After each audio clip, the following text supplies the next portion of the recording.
fun. But yeah, man, how about those Ducks? 45-37 victory over Penn State. That was it was a thing of beauty, man. It felt so good. It felt so good. It was dicey. Defense looked a little rough, but you know what? That's football. Sometimes the defense looks bad. Sometimes the offense looks good. Sometimes it's the other way around. This time around, the offense lifted up the defense, and the Ducks won. Right now, currently, Brenden, there is only one team in the history of the Big Ten to never lose a game in conference play. It's the Oregon Ducks, just so you know. I mean, that'll change eventually, right? I mean, that just has to. But let me take this victory lap, as you said a second ago. I think it's only fair. But, man, Brenden, before I get into the Blazer annoyance, because we're going to get in there. It's been a rough go for the Blazers. I do want to bring you in real quick. And I'm not pouring salt in the wound. This is more of a why did everyone have to be so dumb? But going and watching the Ducks win, even though I know that hurts for you, and then Arizona State win the Big 12, and you're like, really? Really? Oh, the Pac-12 wasn't good enough to get a TV deal, but two teams go into their new conferences and win the championship? Kick rocks, guys. You're all a bunch of losers. That's so dumb. You killed the Pac-12 for nothing. How about you think about it this way, Chris? 3 of the 4 teams that have buys are former or future Pac-12 members. So just going to throw that out there. But, it's right. It's fair. That was a dandy of a game last night. And got to say, Chris, those were some of the sharpest Oregon uniforms that I've seen. That's a good look. They were clean. And it was, I'll put it this way, Oregon had kind of steamrolled some opponents. It was interesting to see them tested a little bit. But, I kind of doubled down that, they are still the king, the king. And until someone can prove they can dethrone them. And I was talking about it with my buddy at lunch today. I'm like, I just don't know if anyone's going to get them this year. I think they have a real puncher's chance to take home that trophy this year. I'll tell you this, Brenden, if they win this all, and I am getting way out ahead here. I mean, I understand they're this far, but I understand how hard this playoff is going to be. If the Ducks go and lose their first game, there's going to be a handful of Duck fans who lose their mind. But I'm like, dude, do you know how hard it is to win 14 games in this sport in a row? But here you go. If you don't have a bye, you have 16 games I think you need to win, or something like if you were to win the whole thing, right? So you're just talking about... Because you have 4. Okay. Oregon has another 3. Okay, so yeah, Oregon could be 16-0 this which year. Is just unheard of. And when you think about, Chris, I mean, you remember, when the days when, we would be close in college football, and it was 12, 13. Maybe if you play your conference championship, you get a 14. It may not seem like a lot, but that's a big physical toll on those players' bodies to play 2-3 more games. And that's where I think, Oregon's conditioning is going to come in a big way, too. All I'm saying is if the Ducks win this bad boy, this is going to go down as one of the greatest seasons in college football history for the fact that you get to the playoff, you run undefeated through your conference, you beat Penn State, then you're going to have to go get the winner of Tennessee, Ohio State, because this bracket is busted. And then if you win that game, you're likely going to get Texas, who should get through to that next round. And then if you get through that, you're probably going to get Georgia. If you win those 3 games, that's an all-timer of a season. But that's enough Duck talk. I got my fight song in. I'm feeling good. I don't have to play again until the Rose Bowl. Things are looking good for the Ducks. Things, though, not looking great for the Blazers, on the other hand, as I think the loss the other night might have been the worst loss in some time. I can't even put a timestamp on it. Is it the worst during the tank? No, it might. It's worse for various reasons. Hear me out. Here we go. We're going to get on a ride together, friends. I've told you forever that I'm here with you through the ups and downs, and right now we're going through it down. Now, the Blazers obviously lost that 45-pointer to Memphis a few weeks ago at home. And when that loss happened, Brenden, everyone was like, okay, that sucks. I mean, you just got punched in the mouth, but we'll bounce back. And you did. You rattled off 3 straight. You're like, you know what? We had that talk. But there was a talk after that game, Brenden, about focus, right? The F word, focus. And, the team, we just didn't focus. Everyone walked into the gym like they were just they didn't even want to be there. And then they got destroyed. And then multiple times over the last few weeks, I just didn't focus to start the game. Didn't focus to start the game. We weren't focused to start the game. and then Utah comes to town. And that was the speech after the game too. Yeah, I think we were thrown off a little bit because Lowry Markkinen was a late scratch. What kind of nonsensical excuse is that? Like we were thrown off because this player didn't play. Uh, You ain't prepping for a player. You're prepping for the team, and you have a game plan. Execute your game plan. You should be fine. Lowry Markkinen is not invoking so much fear into every team Utah plays that it is, oh, we're going to focus just on him. And if he doesn't play, oh my gosh, our entire scheme is out the window. Whatever should we do? It just threw us off because we thought it was going to be easy. Oh, that makes sense now. You think everyone on your team thought it was going to be easier because their guy was a late scratch. So again, back to you're not focusing. You're thinking you can just walk through things. That's just not how this goes, right? And that's why this has just become frustrating because this has just been a non-stop revolving door of team lacked focus. We weren't paying attention. We thought we could just walk through this. You can't. You have to pay attention. And if a player is a late scratch, I don't think anyone sits there. Like let's look at the Warriors and their dynasty run. Do you think if Steph Curry were a late scratch that anyone's going, oh, sweet. It's going to be an easy game tonight? No, because they still got Draymond and they still got Clay and they still had players, right? And with Utah, like John Collins come in, played a great game, took care of business, right? You look at Svi Mikhailuk. There's a fun one. Walker Kessler. Keontae George got destroyed by him. Right? They got players. It's the NBA. So you can't just think, oh, so-and-so is out. Going to be an easy night.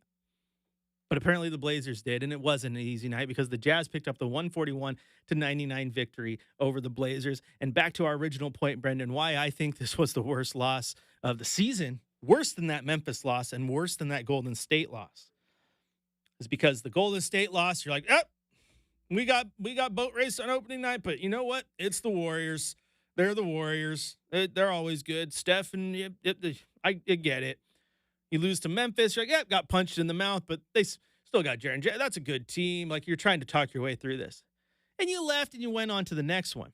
But that game against Utah, a team comes in who has a worse record than you, one of only two teams in the Western Conference with a worse record than you, and you look at this as one of those wins you can pick up, and then you get destroyed. And Blazer fans were walking out of that building, Brenden, saying, this is embarrassing.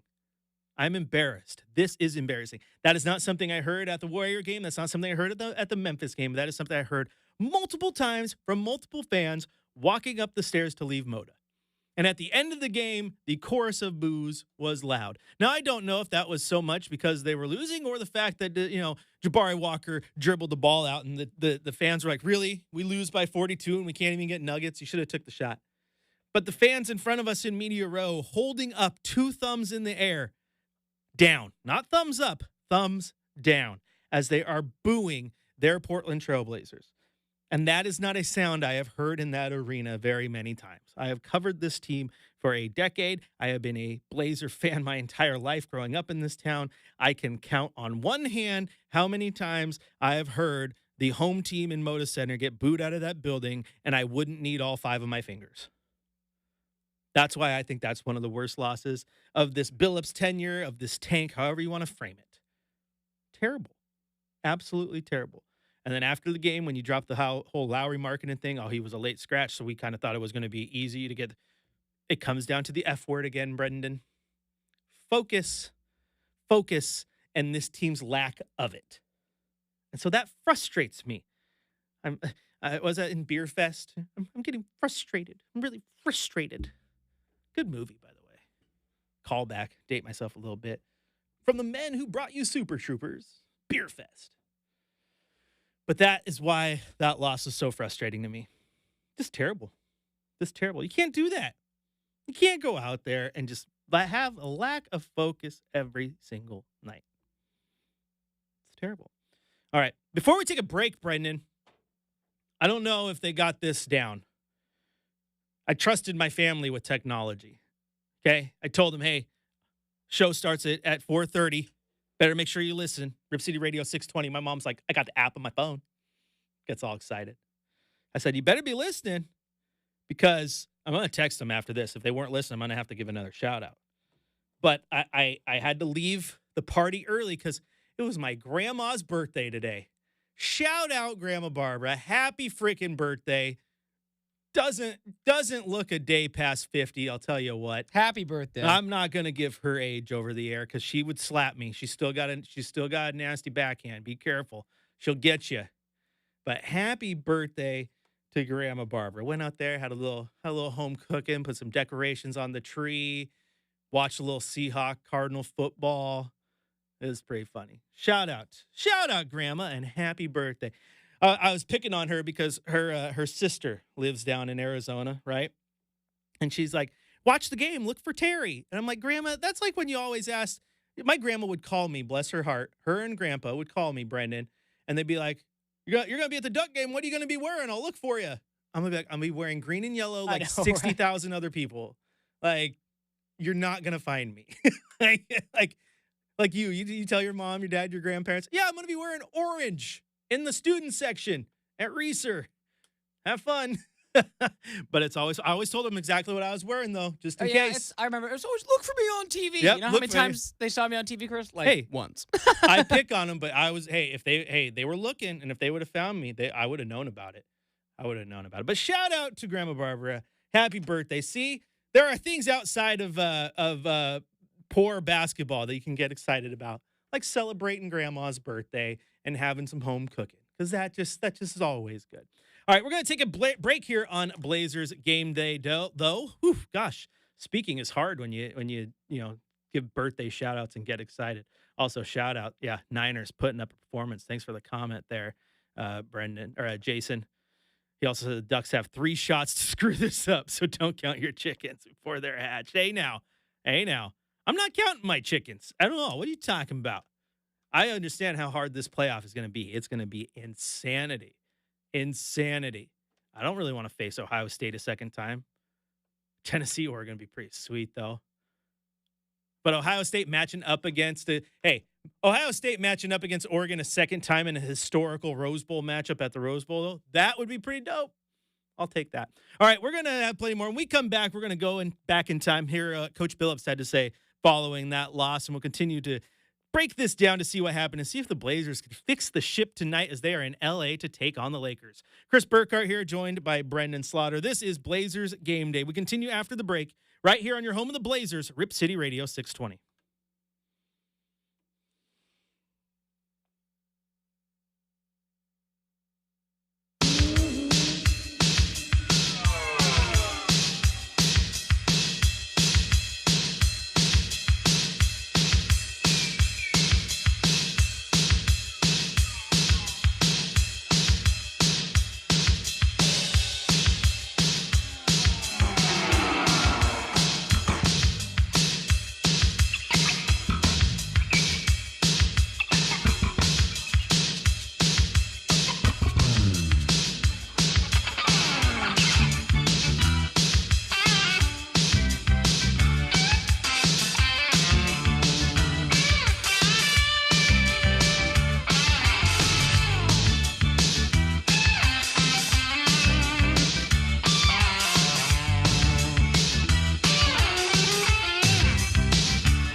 Duck Talk getting the YouTube chat going, Brenden. Regardless of what's on the line for a national championship, just like, has any team in the history of college football had to play, or have they beaten potentially Ohio State, Texas, and Georgia in the same season? Because that, I mean, if Ohio State beats Tennessee and Texas and Georgia do what we think they would, like, that is the potential, like, gauntlet that Oregon has in front of them, man. That's insanity. That is insanity. Also, while I have a microphone, you got to take advantage of it. First, I think the Heisman Committee got it wrong last year. I think Michael Penix was the MVP. I liked him better than Daniels myself. I had him, then Daniels, then Nix. I'm not a Doug homer. I think Dylan Gabriel should absolutely get an invite to New York this year because of being the quarterback on the undefeated #1 team in the playoff right now. I don't think Dylan Gabriel should win the Heisman, though. I think, Brenden, it should absolutely be Ashton Genty. And don't come at me with this whole, oh, well, he played the Mountain West and the defenses he had to face. If that were the case, if the Mountain West defenses were just the absolute worst thing on the face of the planet, then someone from one of those schools would have done this long before Ashton Genty, right? Because they would have had to face those schools that are terrible, and someone would have ran for 2,000 yards. He's absolutely historical right now. Give it to him. And Travis Hunter, is Travis Hunter like the best player in college football? Quite possibly. But get out of this whole like two-way thing. Like, there has been two-way players before. This is not new. It's rare. It's just not new. There have not been two-way players who are as great on both sides of the ball as he is. What was it? Was it Owen Miricic? Was that who it was at Stanford? The name sounds close. Is that right? What year? Oh, that was, let's look this up. Stanford. Two-way player. Boom. Oh my gosh, I can't even figure it out. I'm not wasting your time with that, but there was one at Stanford. Now, I still think it's Genty though. It needs to be Genty. That's my 2 cents. Guy's been phenomenal. Yeah, Owen Miricic. Good on me. I remember something for once. But yeah, give it to Genty. He's been incredible. But this playoff, man, it's nasty, it's fancy. And like you said, 3 of the teams with buys are about to be Pac-12 teams. It's going to come back eventually. You and I are both going to be old, but the Pac-12 will return. That's my hope. All right, back to basketball, though. Let's fire up the coach's corner, shall we, Brenden? For the latest on tonight's lineup, injuries, and matchup, let's head to the coach's corner with Chauncey Billups. All righty, it is time now for the coach's corner. Let's head back in time to Mo to hear what Coach Billups had to say following that loss to the Utah Jazz. Pretty reminiscent of the Grizzlies game. What do you say? What do you do? What's the reaction to that? Yeah, that was ugly. Obviously, all the way around, it was ugly. The whole time, it was unfortunate because I really did think that we was ready in this game today. Thought we had a pretty good shoot around.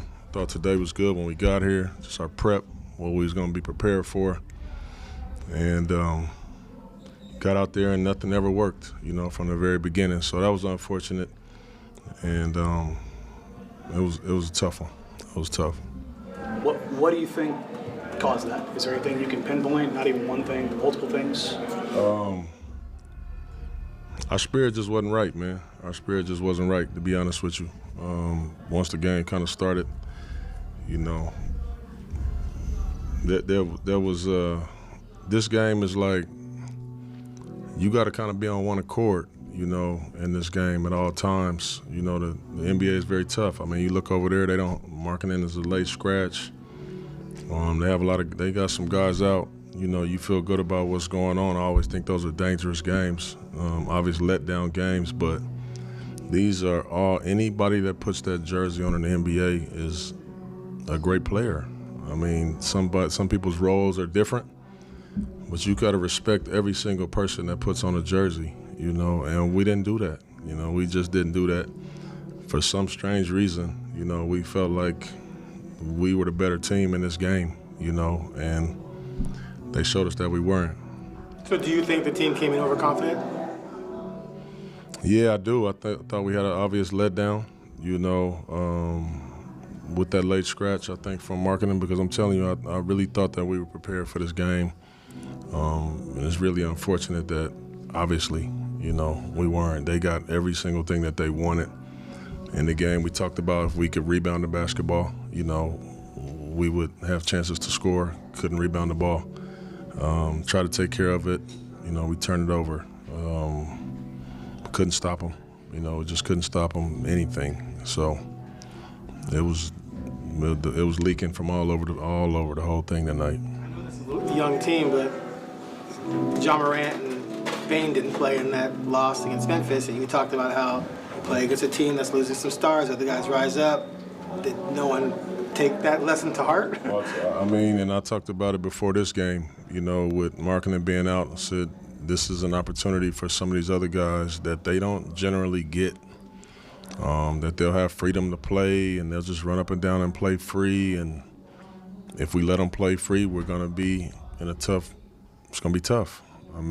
If we play physical and we pressure and we do what we do, we got a chance to get away out of here with a win. And obviously, we didn't take that very serious, man. Being at home, add to that, because your 3 worst losses have all been here, which is kind of unusual. I don't know if that adds to that or not. I just think it's a mentality. God bless you. I think it's a mentality wherever you go. You have to just try to play the right way. It shouldn't matter if you're at home or on the road. I don't know what that is. After the Memphis game, you seemed more just sort of angry, right? Like this one seems just more maybe disheartening. How would you describe sort of having this happen again in some ways, the vibe there? Well, in my experience, and this, I don't know if this is what it is, but in my experience, period, 2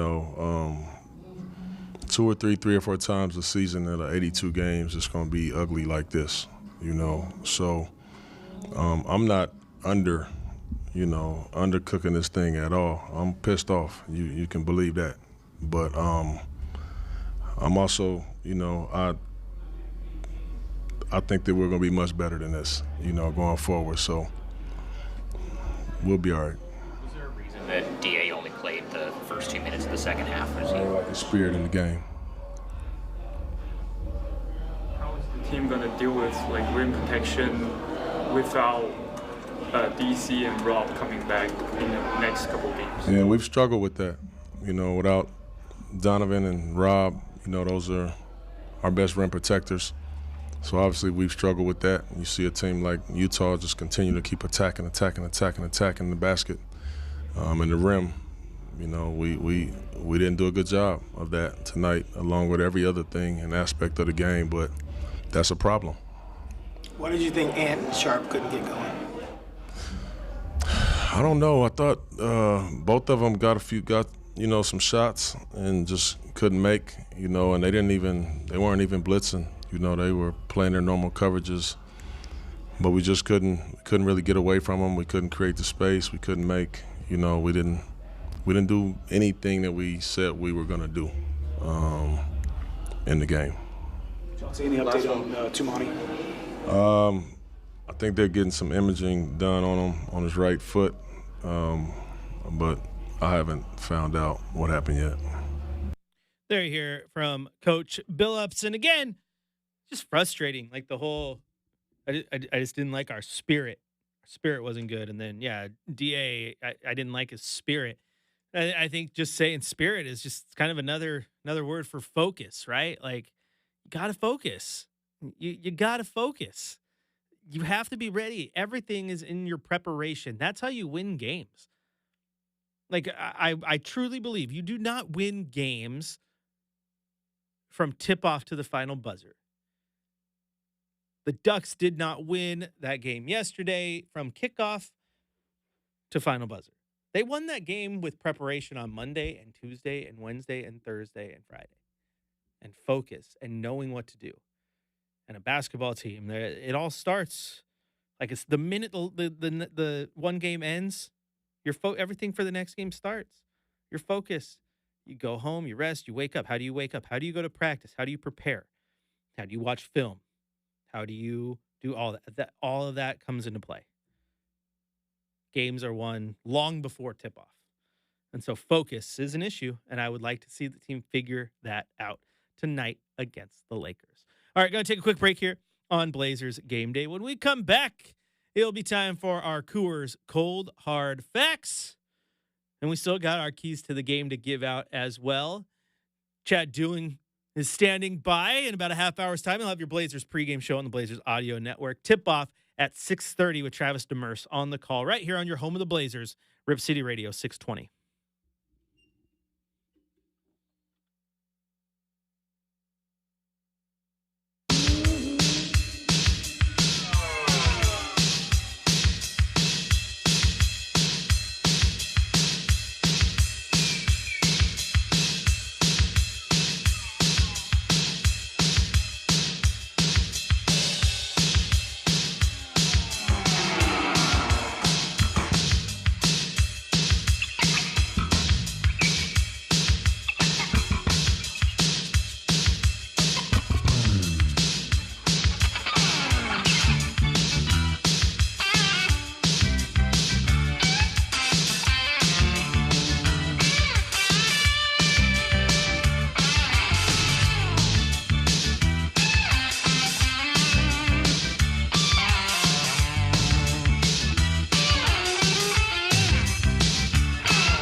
Oh man.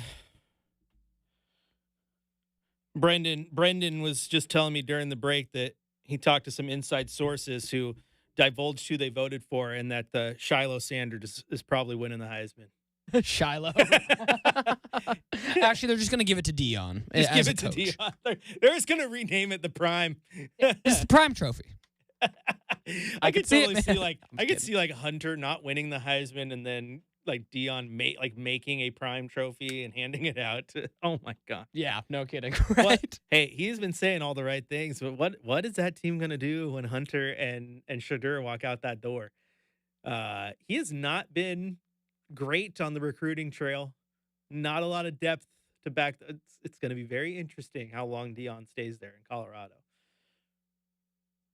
How long till the shine comes off? We'll see. We'll see. How'd you feel about signing day? I know we were trying to get you up in here the other day, but you had signing day. How'd you feel? It was well, I'll tell you this, Chris. It felt like I was getting up for morning radio again because your boy was up when the first NILs were coming in from Texas, like 5 a.m. And by the time I hopped on with Chad doing at 4:45 p.m., I was like, oh man, I was starting. The day was long and all that, but still exciting moments. And Chris poked a little fun and was like, "Who's Oregon State going to sign?" Well, I'll counter and say a solid class for Oregon There you State, my go. friend. There you go. I didn't mean it. I just said we wouldn't be friends if I couldn't poke fun. I mean, I love you, dog. But yes, good fun. you And could have yeah, it been was like, very who's- busy. You could Very have been busy like, day. well, yeah, who's Oregon going to sign? I'd be like, everybody. A lot of dudes. The flip a lot of dudes. Oregon had a great signing day. I'll tell you this. They had a great signing day. I'll tell you this. I like signing day for Oregon, but at the same time, it's hard to get hyped with the portal because Changed everything. What does signing day even mean? Like, how long are those guys gonna like? Is a quarter of your signing class gonna actually stay for 3 or 4 years at your university anymore? I don't know. Anyway, now Brenden, I said we were gonna hand out some facts. Let's hit it. It is time now for your Coors Cold Hard Facts. It's time for the Cold Hard Facts. Presented by Coors Light, Mountain Cold Refreshment. Choose chill, celebrate responsibly. Okay, I'm just gonna lay this out nice and flat. This table, you guys can see it in the YouTube chat. It's flat. If I brought up my level, the bubble would be in the middle. I'm just gonna lay it out here. This is a tank season for the Blazers. There will be rough losses. That is for sure. But what is factual is I will not sit here and listen to nor force feed you. Oh, this is what was supposed to happen. It's a tank season. It's a tank season, and, bad losses happen. I get that. Bad losses happen, but that's why I've preached all year long with you guys that I don't care about the wins and losses. I just want to see the team fight. I want to see the team show heart. I want to see a team that wants to be out there. Like, I would not be upset if DeAndre Ayton does not start tonight and the Blazers start Jabari Walker in his place. Does Jabari Walker stand a chance over a full game of guarding guys like Anthony Davis? No, he doesn't. Let's just be honest. But he does have a 100% chance of trying and hustling and making plays. And I like that. I like that. And I will be okay with teams losing. I will be okay with your Blazers losing if they just go out and they show some fight. And they go to work and they just don't go through the motions. There have been too many games this season where they have just gone through the motions, right? And I think everyone deserves better. I think the Blazers on that team, like Delano Banton and Jabari Walker, are going out there, Tamani Kamara, who are absolutely working their tails off. They deserve everyone on that roster to play that with that same ferocity. Everybody who, especially in this economy, who buys tickets and spends you can spend your hard-earned money anywhere. And us sports nuts choose to spend it on sports. Right? We deserve a team that's going to go out there and is going to fight. I will 100% accept losing every single time as long as the team fights. Again, I'm going to go back to the Ducks because I'm a Duck homer. You guys know this. I bleed green and yellow. I went to the University of Oregon. I love my Ducks. If they would have lost that Big Ten championship yesterday, I would have been fine with it. Why? Because they fought. They fought hard from start to finish. Now, if you come in and you roll over and you don't want to be there, or there's, dissension in the locker room, that's the team I don't want to watch, that I don't want to spend my time to see. So again, it's a cold, hard fact that this is going to be a rough year because they're tanking. Whether it be by roster construction or not, this team is not going to be great. They're still working towards what they want to be. But you can work towards what you want to be while showing passion and heart at the same time. And that's, I don't think, too much to ask for. Feels like it. Feels like it. As Kirk says, the Utah game, not okay. That was not a talent youth issue, 100%. Without a doubt, Kirk. Without a doubt. That team came in and destroyed you as if they were a playoff team. If that was someone's very first NBA game, that caller must have been pro Beaver because Brendan's over there just laughing. We'll get to you in a second. But if that was your very first NBA game, you have never seen the Blazers play, you've never seen the Jazz play, and you walked in the Moda, to Kirk's point on YouTube, you probably would have thought the Jazz were the favorite to win the championship. I might think they still have John Stockton and Karl Malone. Right? I mean, I kid you not. Right. If I didn't look at the box score, I wouldn't know. Yes. So you would have. And that was, you can't look at that roster as it is built with no Lowry and Markin and be like, yeah, that's that roster is 42 points better than the Blazers. It's not. They had 3 wins. Yes. Let's just look at it that way, folks. They had 3 wins. That is an effort issue. That is a hustle issue. Like I said earlier, once DeAndre got subbed out, they put Walker. Walker made a great play. What did he do? There was a loose ball. It's going out of bounds at the half court. He runs, dives into the front row, saves the ball, throws it behind his back. After a little bit of fighting for the possession, Denny Avdia gets it, throws it out in transition. He finds Anthony Simons in the corner for an open 3. The only reason that 3 was made was because of the hustle play that started it with Jabari. Hustle matters. You got to hustle. You got to show heart. You can lose and still play a good game of basketball. And the Blazers have had a few of those games this year, and I'm okay with that. And I think fans are okay with that. What fans are not okay with is that Utah loss. And it has very little to do with the point differential as much as it has to do with the hustle differential. Because one team hustled and one team didn't, and the team that hustled won. Now, Brenden, what was that call about? You got a little grin on your face when you hung that phone up. And they didn't stay on the line, so they didn't want to talk to me. Probably wanted to tell me how dumb I'm being and go Beavers. Oh, just checking in to offer some support for us and just the real salt of the earth, man. Just the great people here in the Pacific Northwest. I love hearing some of these stories and whatnot, and it was just a real heartwarming moment. Real nice people out there supporting us, Chris. There are great people out there, man. Our callers, our listeners, everybody. They're all great, man. I got recognized at Costco by one of the That's people. Awesome. Like Shout out Costco. Yeah, handing out. Like, is that Chris Burkhardt? And I was really confused because I'm like, am I supposed to know you? And like, oh, I listened to your radio show when you fill in and host and this that. And I'm like, I'm on radio. How do you? I mean, we got YouTube now, but like, you recognize me? I host radio. I puffed my chest a little bit the rest of the way. It was pretty cool. But you're right. Our listeners are absolutely phenomenal. There are really, really, really good people out there. That is for sure. All out there hustling, and hopefully the Blazers can too. All right, we're going to take a final break here of the show. When we come back, though, it'll be time to hand out our keys to the game. What do the Blazers have to do to have their own Hollywood ending in the shadow of the Hollywood sign at Staples Center? I'll let you know when we return here on Blazers Game Day on your home of the Blazers, Rip City Radio 620.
Welcome back into Blazers Game Day. Chris Burkhardt here with you. Thanks to our callers. I believe it was Charlie out at Battleground, Brush Prairie area. They're both in the same area. The answer to his question, he was asking, do you have an answer as to why sometimes my Blazer broadcast on the radio station is like staticky or fuzzy and sometimes it's clear? Well, the true answer to that is it's AM radio. And I still don't It comes and understand. goes. I still don't understand why in the year of our Lord 2024 we can't get a clear AM signal. That's not my expertise. But Charlie, and for anyone else out there who has the same issue, quite frankly, download the iHeartRadio music app, because then you can listen to the game via the app, and the app is absolute crystal clear. As long as you got that good internet wherever you're at or good cell signal, it is crystal clear. I actually know Chad, and a couple.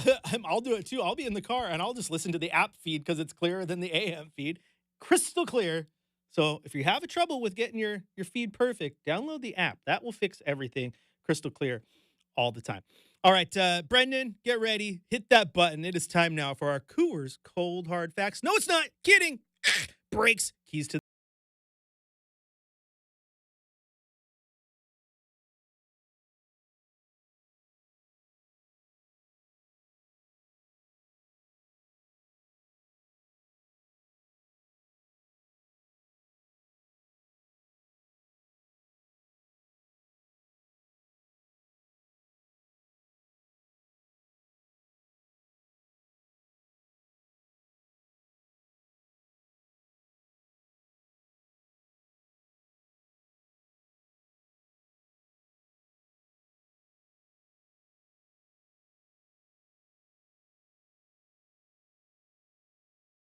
attack old man LeBron.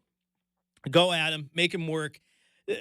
Similar to some of our conversations we were having about effort earlier today, LeBron James has fully hit the mail it in at certain points of the game. You will have him definitely not getting back on defense or not giving that full effort. And I'm not even dogging him at this point because you know what? The dude is in year freaking 22 in the NBA.